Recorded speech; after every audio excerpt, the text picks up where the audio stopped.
आपण पाहत आहात शिवभीमक्रांती महाराष्ट्र न्यूज चॅनल। वसंतराव नाईक मराठवाडा कृषी विद्यापीठ परभणी 53व्या संयुक्त कृषी संशोधन विकास समिती 25 आणि विकसित कृषी संकल्प अभियान। वसंतराव नाईक मराठवाडा कृषी विद्यापीठ परभणी आणि कृषी परिषद पुणे यांच्या संयुक्त विद्यमाने राज्यातील 4ही कृषी विद्यापीठाची 53व्या संयुक्त कृषी संशोधन विकास समिती 2025 चे आयोजन 29 ते 31 मे 2025 दरम्यान वसंतराव नाईक मराठवाडा कृषी विद्यापीठ परभणी येथे करण्यात आला आहे। देशभरात दिनांक 29 मे ते 12 जून 2027 दरम्यानच्या विकसित कृषी संकल्प अभियान राबवलं जाणार आहे। या दोन्ही समारंभाचं उद्घाटन 29 मे रोजी महाराष्ट्र राज्याचे मुख्यमंत्री माननीय नामदार श्री देवेंद्र फडणवीस जी यांच्या शुभ हस्ते होणार असून प्रमुख पाहुणे म्हणून महाराष्ट्राचे उपमुख्यमंत्री माननीय नामदार श्री एकनाथ जी शिंदे आणि उपमुख्यमंत्री माननीय नामदार श्री अजितदादा पवार यांची उपस्थिती लाभणार आहे।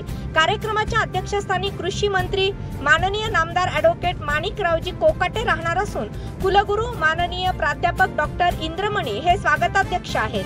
पशुसंवर्धन, पर्यावरण आणि हवामान बदल मंत्री माननीय नामदार श्रीमती पंकजाताई मुंडे, सार्वजनिक आरोग्य आणि कुटुंब कल्याण, पाणी पुरवठा आणि स्वच्छता, ऊर्जा, महिला आणि बाल कल्याण, सार्वजनिक बांधकाम, सार्वजनिक उपक्रम राज्यमंत्री तथा परभणी जिल्हा पालकमंत्री माननीय नामदार श्रीमती मेघनाताई साकोरे बोर्डीकर, कृषी वित्त नियोजन, मदत आणि पुनर्वसन, विधी आणि न्याय, कामगार राज्यमंत्री माननीय नामदार ॲडव्होकेट आशिष जयस्वाल, कृषी परिषदेचे उपाध्यक्ष माननीय नामदार माननीय श्रीयुत तुषार पवार यांची प्रमुख उपस्थिती आहे।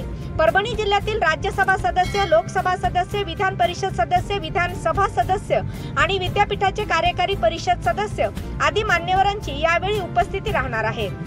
महाराष्ट्र राज्याचे प्रधान सचिव, कृषी परिषदेचे महासंचालक, कृषी आयुक्त, कुलगुरू हे कार्यक्रमाचे प्रमुख अतिथी आहेत। सर्व संचालक यांच्यासह जवळपास 300 शास्त्रज्ञ यावेळी उपस्थित राहणार आहेत।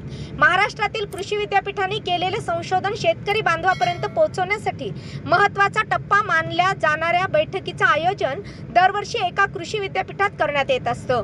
यावर्षी परभणी कृषी विद्यापीठामध्ये बैठक आयोजित करण्याचा मान प्राप्त झाला असून विद्यापीठाच्या संशोधनाच्या माध्यमातून शेतकऱ्यांसाठी शाश्वतता निर्माण करण्यासाठी 36 नवीन वाणांसह साधारणतः 247 तांत्रिक शिफारसी या बैठकीत मांडण्यात येणार आहेत। तसेच या माध्यमातून शेतकऱ्यांच्या अडचणींवर वैज्ञानिक दृष्टिकोनातून उपाययोजना करण्यात येणार आहे। पाहूया सविस्तर वृत्तांत शिवभीमक्रांती महाराष्ट्र न्यूज निर्भीड निपक्ष वृत्तवाहिनीवर।